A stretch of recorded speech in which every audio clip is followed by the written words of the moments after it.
We'll call the meeting of the House Agriculture Policy Committee meeting to order. We don't have quite enough for a quorum yet, but we'll get started. I have three bills on today's agenda, and we can get started with the first bill, and hopefully members begin to come in, and then we can formally move the bill.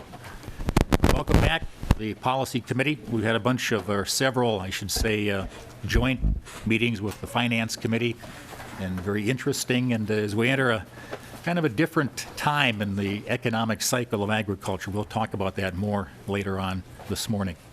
First bill up this morning is House File 27, and Representative Anderson, would you care to move that bill? Yes, Mr. Chair. I move that House File 2517 be referred to the Property Tax and Local Government Finance Division. Representative Anderson moves that House File 2517 be referred to the Property Tax and Local Government Division to Finance Division. Good morning, Representative Miller. Good morning, Mr. Chair. Representative Anderson, thank you for moving that bill. Mr. Chair and members, I want to thank you for allowing me to present my bill today that I like to call the Beginning Farmer Homestead Act. As Patrick Luneman, president of Minnesota Milk Producers, said yesterday in our joint hearing, the average age of a farmer is in their late 50s. I believe he said it was probably about age 57. And I doubt that that age will get younger anytime soon. There's many contributing factors. There's just the flat-out cost to be a farmer. There's interest of children of current producers to go into other professions. You know, 50 years ago, if you grew up on a farm, at least some, if not all of you, would farm. That's not so much the case anymore. And then perhaps one of the bigger reasons is the lack of ability to secure farmland. As you know, Mr. Chair and members, farmland is not cheap. In Renville County, why is that irritating? I just said Renville County is irritating on live recorded. That'll show up, won't it? Check your cell phones. I don't know if that's the cause, but check them anyway. I'm fine. In Renville County, just a few years ago, I know of some land that sold for $13,000 an acre. That's on the high end, and it's come down a little bit, but as you know, it's still, this last year, the numbers I was hearing about, $7,000 an acre. Plus, people own their land for their retirement. They rent it out, and rent can be as much as $400 per acre where I come from. And since much of this land is still under debt, it used to be the goal for landowners to own their land outright by the time they retired, and that would be the retirement. Well, some of them are still paying for their land now, so they have costs involved also. With high input costs included to farm, pulling an even a modest $30 to $50 profit an acre can be difficult. Every extra dollar counts. The Beginning Farmer Homestead Act is intended to address this challenge, to provide new farmers an opportunity to get a foothold in the industry. So law right now provides homestead classification for farmland that is owned within 4 townships or cities of the owner's house and more than 20 acres. Homestead is about a 50% reduction in property tax costs. Also in law, currently, family members can farm the land and the homestead classification remains. However, if anyone else leases the land other than the direct family, the homestead, classification ends. This, I've found, can be an increase of anywhere to $20 to $40 per acre. On a 250-acre tract of land, that can be as much as $10,000 per year. So I spoke before session started, this was late last fall, to a southern Minnesota farmer. This is what brings me here, and I've been asking around and I've been hearing supporting stories of this. But he contacted me and said he recently retired, and he he saw a young farmer trying to get a start, and as you all know, it's difficult to get that land, and he wanted to give this young farmer a break and even give him reduced rent because of it. However, when he wanted to hand it off to this young farmer, his property taxes went from $30 per acre up to $60 an acre, basically prohibiting him from being able to rent it at a lower rate, and this young farmer was unable to rent it, so he lost out. He had to move on from there. So my bill, the Beginning Farmer Homestead Act, simply allows the homestead designation to be extended to a person leasing land to a person when he or she leases to a beginning farm. Here's the designation. A beginning farmer has farmed land as a sole proprietor or partner for less than 10 years. the person holds less than, I have on the books, less than $350,000 plus inflation in assets since 2004. So I saw in your notes that it's $450,000. I believe that's probably the adjusted amount, but I can't confirm that. And then the beginning farmer must file an affidavit with the county to qualify. So that's what I'd like to present as was forwarded by Representative Anderson. This would be moved on to the Property Tax Division. I thank you for your time, and I ask for your support. Thanks, Representative. We have enough here now for an official quorum, so I will officially call the meeting to order. And we're going to have to do this again. Representative Anderson, could you officially introduce the bill again, please? Yes, Mr. Chair. Just I move that the House file 2517 be re-referred to Property Tax and Local Government Finance Division. Thanks, Representative Miller, or Anderson. Any questions from members of the committee on House File 2517? Representative Poppy. Thank you, Mr. Chair. And Representative Miller, I'm just clarify for me, is the credit or the benefit really going to the beginning farmer or to the landowner who is in the process of supporting the beginning farmer? Representative Miller. Mr. Chair, Representative Poppy, thank you. That's a very good question. The actual homestead credit goes to the landowner. That's where it'll be realized. In the case of the farmer to the south, he would have extended it on directly. I can't say that every single landowner would for sure extend that on.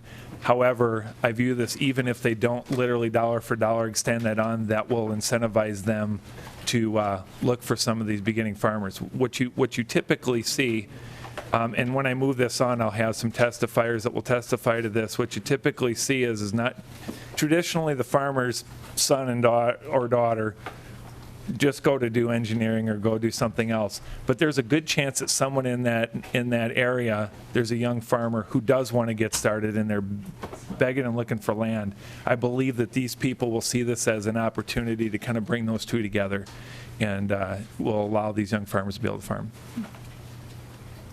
Any further questions? Representative Miller, I just have a clarification to ask you. We are not talking here about absentee landlords being able to qualify for any reduction in taxes. You're talking about the contiguous land that currently is homesteaded, correct? Mr. Chair, thanks for that clarification. That's correct. The current homestead is extended to people is based off of you have to live, the landowner has to live within 4 townships and/or cities for this to qualify. Okay. Thanks for that clarification. Yep. Representative Bly. Yeah. Yes, thank you, Chair, and I appreciate your question. I have another question, kind of wondering about where it goes to, and it occurs to me that it might be possible for someone to stretch this a little bit, and they want to rent the land, so they have a younger member of their family, whatever, who could qualify for this, but they're not necessarily the main person who would be doing the farming. Is that, do you have a protection against something like that where somebody might try to, game the system to get that? Thank you. Representative. Thank you, Mr. Chair. Representative Bly. The way that the law is written, first of all, just to clarify, any family member can already gets this credit. I knew what you meant, though. If there's someone, is there anyone that can game this? They're required to, number one, be a sole proprietor of an actual farm, and number two, they have to file an affidavit stating that they fit these qualifications with the local county. So I suppose if there's a situation where someone says they really are not living to the spirit of this bill, the county would have the responsibility to basically reverse that property tax relief. Yeah, just to clarify again, this is already available to siblings of farmers to get the homestead. Anybody? Representative Poppy. Thank you, Mr. Chair. I think that raises another question for me. I just remember hearing from my local county assessor. They're concerned about the great number of classifications that we have. This appears to be then another classification or another definition that they are going to have to be concerned about, aware of, and able to use. And I'm just a little so just to clarify for me or help me just to understand, what kind of complexity you might be adding, or how is this really going to work for them? Representative Miller. Mr. Chair, Representative Poppy, I fully understand our complex property tax system, and that, I confess, is a burden that this places a further burden on the system. And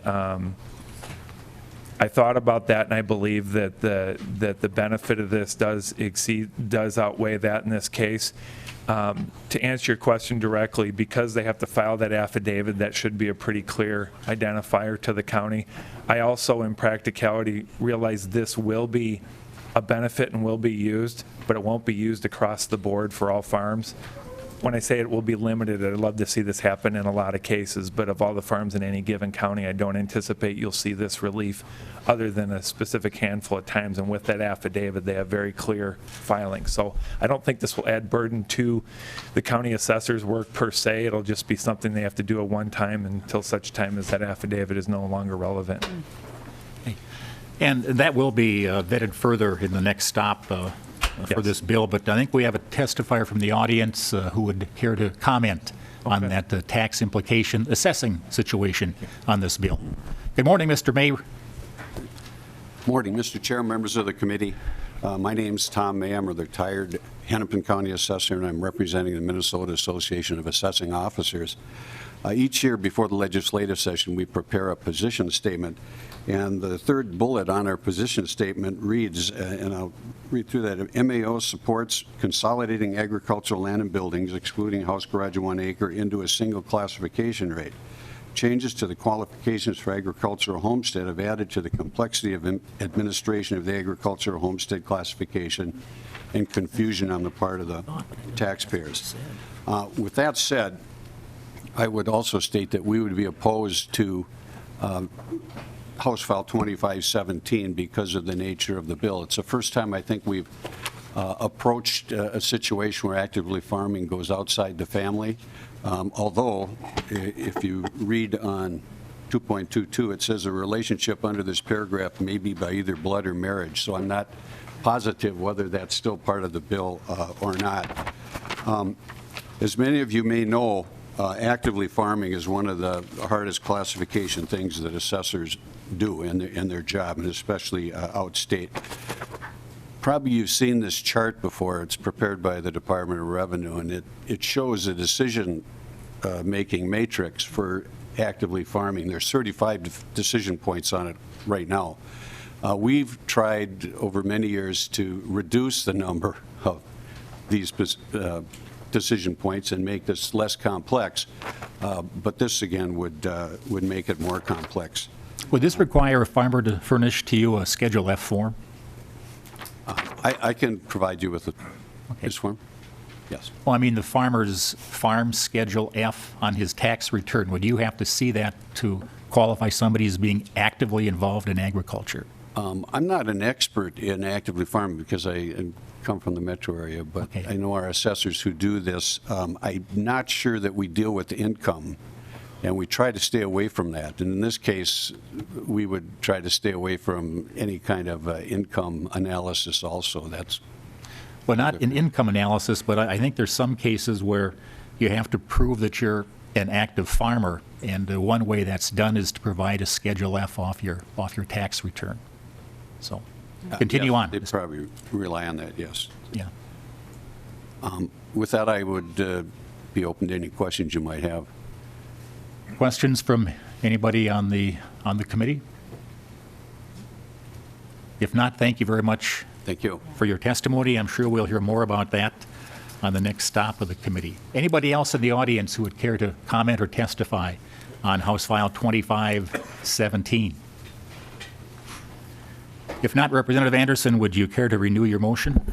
Yes, Mr. Chair, I renew my motion that House File 2517 be re-referred to the Property Tax and Local Government Finance Division. Representative Anderson has made his motion to re-refer this House File 2517 to the Property Tax and Local Government Finance Division. All those in favor say aye. Aye. Opposed, same sign. The motion is passed. Thanks, Representative Miller. Thank you, Mr. Chair. Thank you, members. Quorum is present, as I mentioned, and we have some housekeeping things to attend to on the minutes. In your packet, I believe you're going to have 4 sets of minutes, and the first 3, the meeting dates, March 4th, March 5th, and March 17th, they are the 11th meeting, 12th meeting, and 15th meeting. There were some minor technical corrections to those that have been corrected in the copy that you have. And if anybody has any questions on that, Tyler can run down those clarifications for you. If not, I'd entertain a motion to approve these corrected minutes, those 3 dated the 4th, 5th, and 17th of March. Mr. Chair. Representative Bly. I'll move those minutes. Thank you. All those in favor say aye. Aye.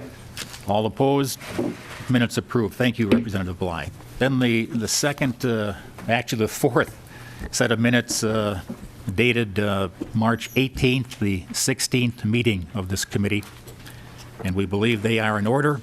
Check those over, and would Representative Schumacher care to make the motion to approve those minutes? Move the minutes, Mr. Chair. Thank you, Representative.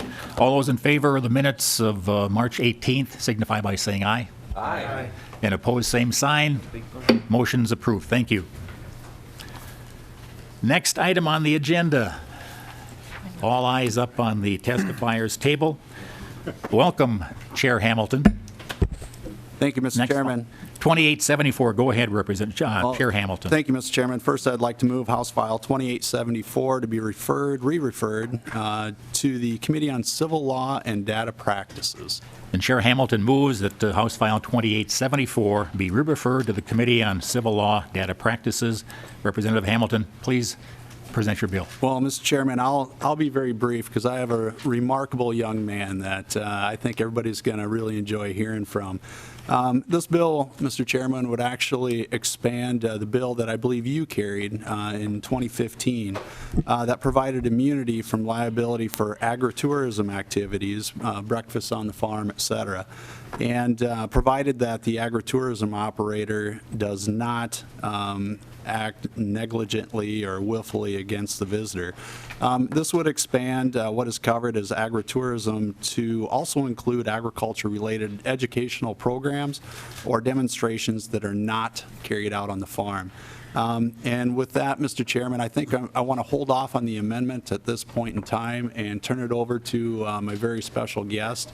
I know we had on the list a whatchamacallit to come in here and testify, but whatchamacallit didn't feel up to it today, is my understanding. So we brought whatchamacallit's father, which is Quiet Wyatt. So with that, I'm going to turn it over to Mr. Smith to introduce himself and share with you the importance of this bill.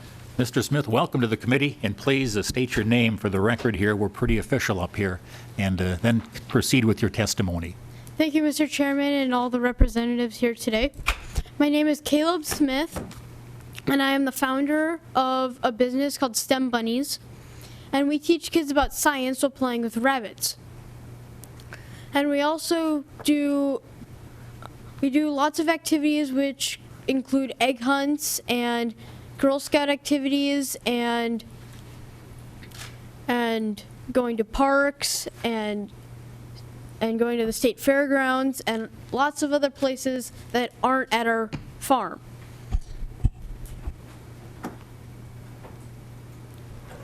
So my bunny, T, is based off is the inspiration for the new Blue Bunny. And I have a bunny, I have 11 bunnies that are like Wyatt, and we take their fur and we shear them, and we can use this to make mittens and gloves and hats. And we're based with the person that's in Oregon who has the deal with Ralph Lauren.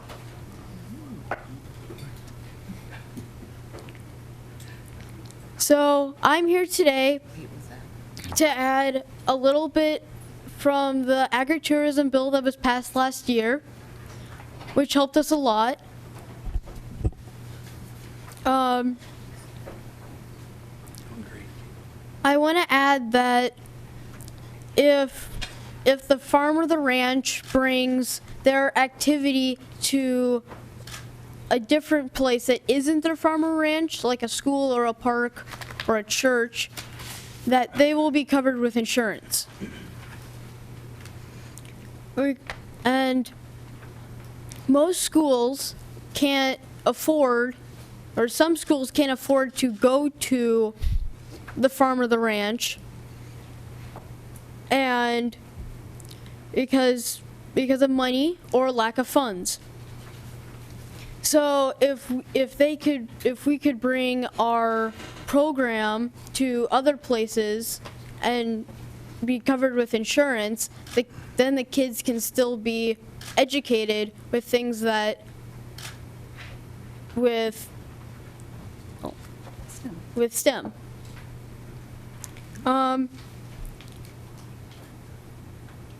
And one of the big things about our business is we do things by donation, so we can still teach kids about science to the schools that can't afford to do a high expensed program. You're doing great, Caleb. Carry on.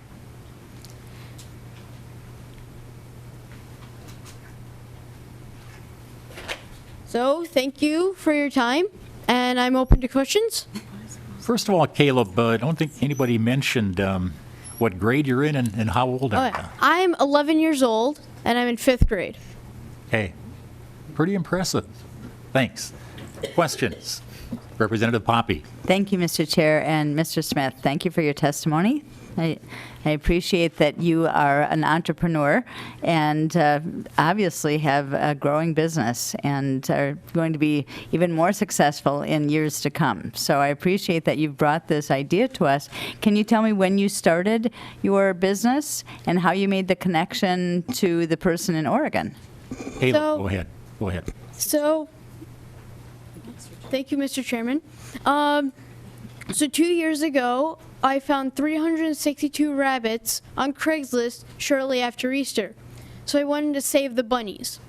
So that's how I got to having a business which can foster rabbits, and then as a side part, we can do activities with science. And Mr. Chairman, if I could finish the statement. I'm Stephanie Smith, and I'm part of his organization. I do work for Caleb. Anything else? Anything else? Yeah. Just related to bunnies, though. So when he found the rabbits, we live in Bloomington, and there's city codes that you can have 4 rabbits there over the age of 6 months. And so I shared with him that it'd be impossible for us to do this. So he came in with a business plan and said that if we as a community would be able to help take care of the rabbits, that we might be able to do this collectively. And then he started connecting the dots, looking at all the different rescues. Why are the animals staying in the rescues? And he thought, well, if the teachers would do the marketing for us, if he would share them with the schools, if it would be an education-based program rather than it just be a rescue organization and trying to get people to take an animal into their home, if there was some sort of a curriculum. So we have a curriculum developer who's worked with us, and we have 8 weeks of programs that go along with the state standards at each of the different age levels. So if a teacher borrows a bunny or if the program comes into their classroom, then they're able to go through this curriculum that goes along with the state curriculum standards in science, technology, engineering, and math. And so there's lots of different educational programs. It fits along with the Boy Scout merit badges. It fits along with Girl Scouts. He's done 4-H programs. He has 35 volunteers that are his age and a little bit older who are out and about with their families taking the bunnies out. We currently have insurance of our own, and we really do appreciate you passing the agritourism bill for last year. That protects us when we're at the farm. But I think where Caleb is coming from is this idea, what happens if we take the program to someone else? And one of the challenges is if a school would say, well, that's great, it protects you, if we go to you on a field trip, but we don't have funds, it costs a lot to take a bus out to your site. Could you bring your program to us? And then the next question that follows is, what about your insurance? Can we be added as an additional insured? They want to know about their liability as the site host.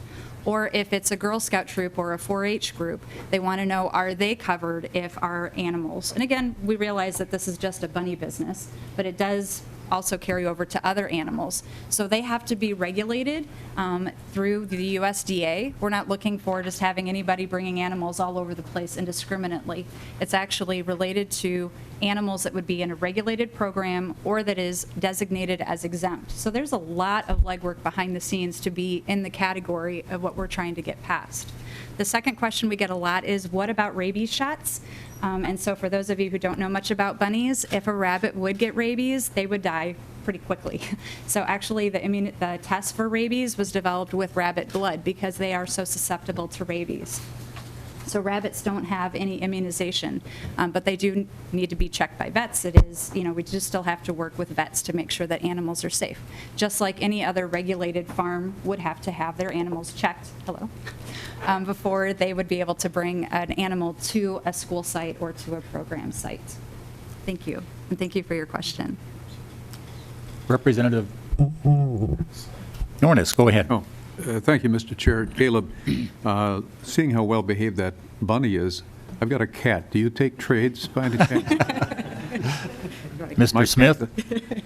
You can say no. A follow-up. Actually, the question I've got is, is that a specific breed of a bunny that's, because it likes to be handled apparently, it's very tame, and bunnies I see just run through my yard and don't want to be caught, so. Is there a specific breed? Caleb, bunny? Go ahead. So this bunny is a English Angora. And like I said earlier, you can shear him and you can make mittens and gloves and hats. That's the main reason why this bunny, why people breed this bunny and they take care of them. Okay. They're really hard to take care of because of their fur. And it gets matted, so it's hard to brush out. Mr. Chair, Representative Nornis. does the cat, I know a cat doesn't like to be even brushed. When you shear an animal like that, is he okay with that? Is he? Caleb, go ahead.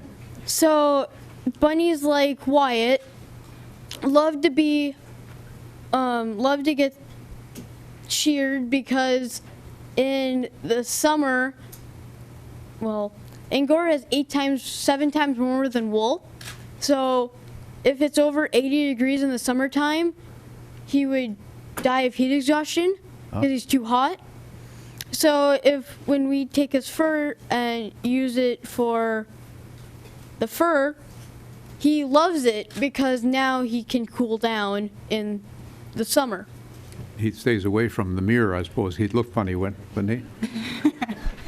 A little bit different. Yeah, funny bunny, yeah. There you go. Yeah. To follow your question. Mrs. Smith, go ahead. Oh, I'm sorry, sir.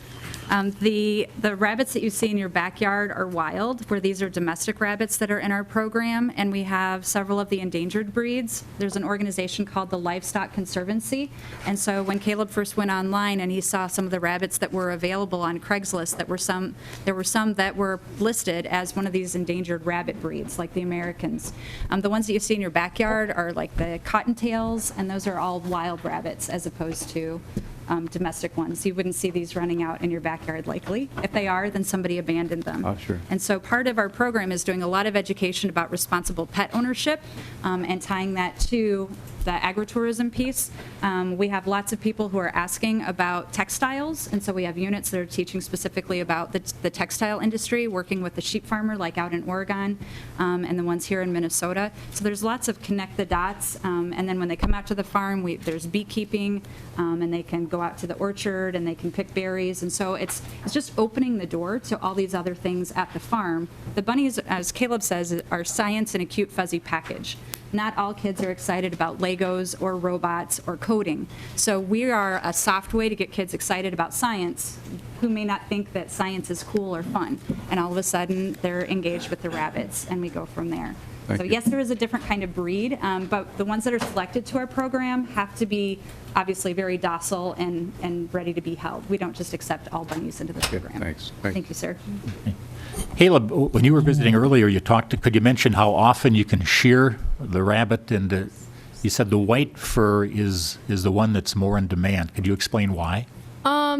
Because white is easier to dye, and you can shear bunnies every 2 months, and they produce 1 kilogram of fur a year, which is 2.5 pounds. Okay. And it's really, really soft too, isn't it? Would you care to pass that not the rabbit, but you have some yarn? Pass the yarn around? I think you'll be amazed at just how soft that is. Anybody in the audience who would care to testify on this bill? And just a clarification, Caleb, a couple of times you mentioned that this bill would provide you insurance. That's not exactly what the bill does. It grants you a level of immunity from the conditions that we're talking about. So don't confuse this with any kind of insurance, and I'm sure Mom can explain that to you. But it gives you a level of protection up to, I believe, the misdemeanor type of a situation. Any other questions? If not, Representative Hamilton, any final thoughts? Mr. Chairman, we do have an amendment here. A few people have talked to me about it. I think that this will, we could take this up, work on it a little bit more between here and civil law in the event we do pass. So I think we're not going to offer up the amendment at this time, Mr. Chairman. Okay. But I guess if there's no additional questions or comments, I would just like to renew my motion. So Chair Hamilton renews his motion that House File 2874, not as amended, as it stands, be re-referred to the Committee on Civil Law and Data Practices. All those in favor, say aye. Aye. Those opposed, same sign. Motion passes.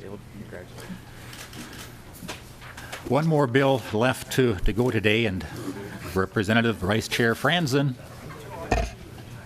You're in for a treat today.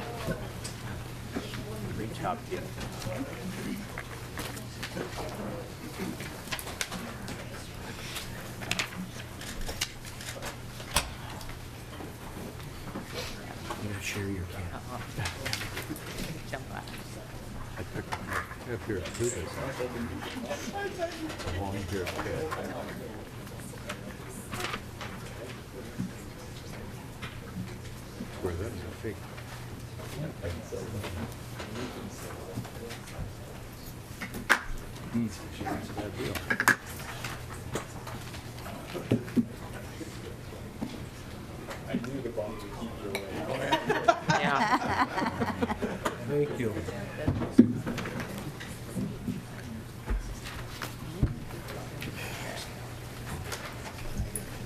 This is going to be a tough act to follow here.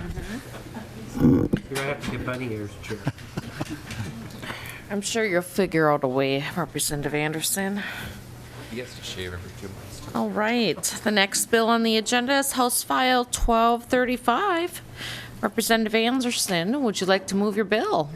Thanks, Madam Vice Chair. I move that House File 1235 be re-referred to the Committee of Government Operations and Election Policy. Representative Anderson moves that House File 1235 be re-referred to the Committee on Government Operations and Election Policy. Representative Anderson, there is a delete all amendment. Would you like to move your amendment at this time? Yeah, Madam Chair, I certainly would like to move the DE1 amendment to House File 1235. Representative Anderson moves the H1235 DE1 amendment to get the bill in the shape he wants. Is there any discussion?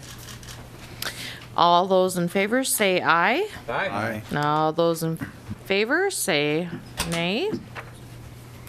Or I mean opposed, sorry. And the motion prevails. The amendment is adopted. Now I guess Representative Anderson, you've got some testifiers.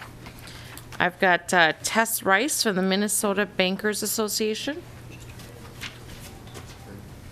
Madam Chair, I'd like to speak for a couple of minutes on the Sure. bill, if I may. Well, members, I gave you my word last year that we would take care of this bill, and this DE amendment does that, I hope. Done a lot of research on the subject, talked to a lot of people, and we all know what's happening in the farm economy right now, so this is not the time. I would agree that to make changes in the legislation, so I agree with that. I still think overall, for the long term, the bill needs, or the act needs to be looked at, and it's been around since 1986, so if some recommendations are made by the commission that this bill establishes, they can come back next year and to give the committee any recommendations they may have to make changes that they see fit. You know, this bill has a long life. It's been extended 19 times since it was first enacted back in 1986, and I don't think it's been changed at all in that time. It's just been extended those 19 times. So I think it may be time to take a look at it, but that'll be done in the next year. But we want to get this bill extended because I think these folks are going to be quite busy this year working with the farmers as they try to work through this really fairly severe financial situation affecting agriculture, with input costs being high, commodity prices staying low, and causing a lot of angst in terms of trying to make a cash flow that shows some positive ink. And so I think the program is going to be important as we look at the next year or so. So with that, yeah, I'd like to hear from some testifiers. All right. Ms. Rice, if you'd like to state your name for the record. And Madam Chair, committee members, my name is Tess Rice. I'm General Counsel for the Minnesota Bankers Association. We have about 340 members in Minnesota, and many of them are involved in agricultural lending. And as Representative Anderson said, this act's been around for 30 years, and our members have been asking us over the past decade probably to do something about the act. Something to modernize it, but we have never come up with a really good solution. Last year our bankers thought the business of farming is big business, and there are probably not any small loans being mediated under the Farmer Lender Mediation Act. We haven't had any data to look at until this year, and the Extension Service gave us some data and showed that indeed they were mediating small loans. So. And our members don't agree on this act either. I mean, some like it. Most don't, but there are those that appreciate the act's ability to get people to the table. And so we just thought a task force would be great if it were possible, just to take a look at the act and if there are some ways that it could be modernized. well, thank you. It's nice that we are seeing the forest for the trees at this issue that may be coming up. So, is there anyone else that wants to testify? Tom Peterson from the Minnesota Farmers Union.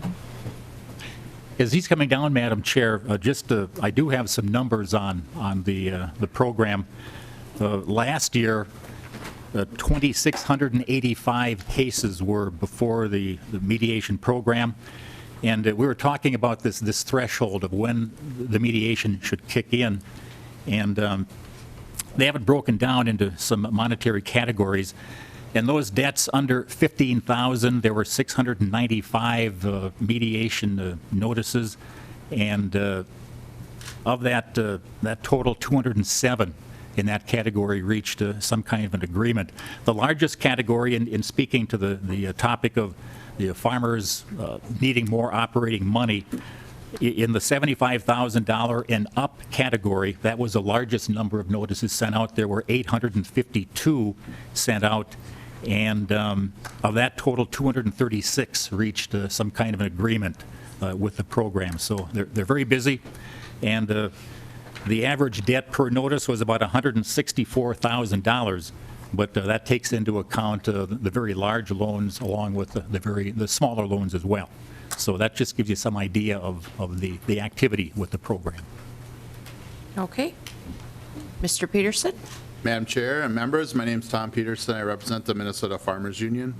We strongly support HF 1235, and I appreciate Representative Anderson carrying the bill. And also, We do feel it's important this year. I can just tell by the numbers of calls that I'm getting in our office from distressed farmers that are using the program. And I always think it's interesting because I try to ask them what brought you into the program, or what's the level, or have they begun to use it? And it is really varied on why farmers get into a financial type situation. It's not always just their farming operation. It can be thinking of a couple in the last year. And as Representative Anderson said, a lot of times they are well in the much higher range, the 100,000 range, but there are some on the smaller range, and sometimes it's a healthcare problem that's happened to one of the spouse or the farmer, and they get in a situation where they do get behind in their bills, and it's hard to recover from that. A lot of our smaller farmers on the smaller end, they want to get farming and expand their operation, and they rely on a full-time job to farm. I did that. I wanted to be a farmer, and I had to have a job to subsidize it. And then when you lose your job, you don't have that income in as well. And so that's an important piece for a lot of those folks that are on the smaller end sometimes too. And having that the lower end does help bring people in. And keep in mind, commodity prices are very similar today to corn is very low, soybeans are low, wheat is very low. You can go back 10, 15 years ago and see similar prices. And so at the same time, inputs have gone up. And so a lot of different interesting issues on this. And so Farmers Union does also support the task force idea. I think we would support adding a farm business management instructor. I think as I traveled around also this summer and talked to people at our meetings, that was another group that I heard consistently from, the importance of farmer lender mediation. There's other groups too, but I think that once we got into having a meeting, they could come and present. Another one I strongly encourage legislators to be aware of and to look at is the Farm Advocate program that runs within the Department of Agriculture. So when farmers are calling you and they are distressed, you want to refer them to a farm advocate who will help them either through mediation or look at their RFA restructure loan programs. A lot of those different things might get a mental health counseling that we've had or passed before too. And so a lot of good resources there. And again, I urge your consideration. Thank you. Thank you, Mr. Peterson. Do we have any questions? Representative Bly. Thank you, Chair. And I want to thank you, Chair Anderson, for bringing this forward. I think this is a good solution to the issue, and it does need to be studied. I do have an amendment. Yes, we'll get to that. Okay. Thank you. Next up, we have another testifier, David Skilbred for the Independent Community Bankers of Minnesota.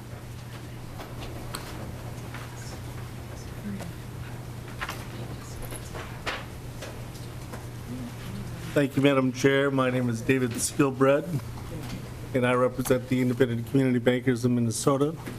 About 300 independently owned, privately held banks around the state. The majority of them are in the greater Minnesota area, and so agriculture is a huge portion of their work and business. I want to say a very special thank you to Mr. Anderson for this bill, this idea. If you've been around a while, then you know that every time the sunset issue comes up, then it results in some of us coming up here and saying it's time to sunset it and giving the reasons why. And then just recently, or in 2014, I suggested that we look at the trigger, the $5,000 amount, which has not been raised since 1986. And I suggested that that be increased because it's out of pace with today. And therefore, if we're going to keep the program, let's try to modernize it so it fits better with today's realities. So I think the task force is a very good idea to go forward with. The membership, I think we can talk about that a little bit, study it, think about it, because that's kind of a tough nut to crack, to make everyone happy and to have a good, fair, and knowledgeable group. But we have time for that. So we're strongly in favor of this bill as amended. Thank you, Mr. Skilbred. Do we have any questions for Mr. Skilbred? Seeing none? All right. Thank you. Representative Bly, you do have an amendment. Representative Bly has the H 1235A4 amendment. Representative Bly, do you wish to move your amendment at this time? Yes, I'd like to move the H1235A4 amendment. All right, Representative Bly moves the H 1235A4 amendment, and to your amendment, Representative Bly. Thank you, Chair. Yes, as you heard Mr. Peterson mention, in consultation with people at Farm Business Management, we thought it might be good to have a member on that task force to answer questions or be involved in the discussion as well. So that's why I've made this amendment. All right. Representative Anderson, to the amendment. Madam Chair, I want to thank Representative Bly for the inclusion of this. I think it's a good addition to the commission. We hate to get these too large, but I think that's an important part to have included, so I support the amendment, Madam Chair. All right. Thanks, Representative Anderson. Any further discussion on the A4 amendment? Representative Poppy. Actually, it's not on the amendment. Okay. Does anyone in the audience wish to testify on the amendment? All those in favor of the A4 amendment? Aye. All right. All opposed? The motion prevails and the amendment is adopted. Is there any further discussion to the House File 1235 as amended? And Representative Poppy. Thank you, Madam Chair. I just have a question now that we have 12 members of this task force. Do you have a sense of how they'll come to consensus? Or, I mean, it will be an even, potentially a 6-6 split. I didn't want to raise it because I do want the Farm Business Management person on here, so I'm just curious about the methodology of how the task force might exist and move forward. So just maybe if the Chair Anderson has more thoughts about that. Just curious about it. Representative Anderson. Thanks, Madam Chair. Representative Poppy, you're getting way ahead of me here. I really hadn't thought about a 6-6 tie on something. I wanted to be inclusive, and it's really my hope that this committee or commission can arrive at more of a consensus than a tie vote. I mean, if there's a tie vote on something, we maybe shouldn't make a change, to be honest. You know, I really wanted to have farmers on the group, and we're going to have at least 3 farmers, and the banking folks are represented as well.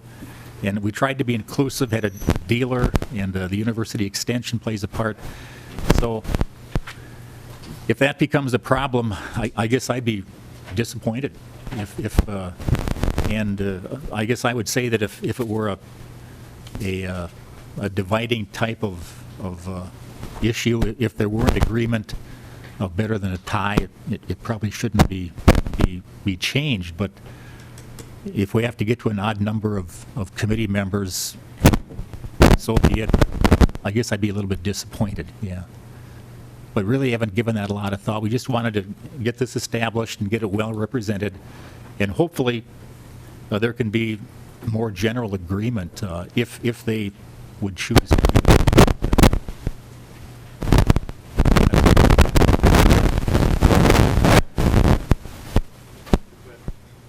Anyway, so that would be my answer.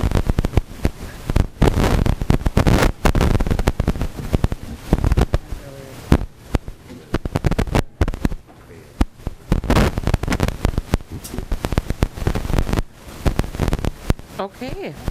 Well. Representative Herrera, can you fix that problem? I wish I could. He's an electrician. This is electronics, not... All right. Does anyone in the audience wish to testify? No? All right. Representative Anderson, would you like to renew your motion?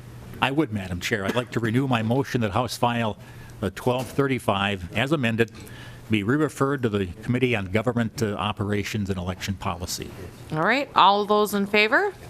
Aye. All right. All those opposed? And the motion prevails. Congratulations, Representative Anderson. I got some announcements, everybody. This is an exciting time on this Thursday. Ag Policy will be meeting next Tuesday and Wednesday next week, and possibly Thursday. So keep an eye on emails for updates. It's sure to be a very exciting week next week. And then the GOP members of Ag Policy will meet immediately to date at noon in room 454. Immediately, not like, waddle around and hang out, like right now. So, I guess we got to adjourn the meeting. So the meeting is now adjourned.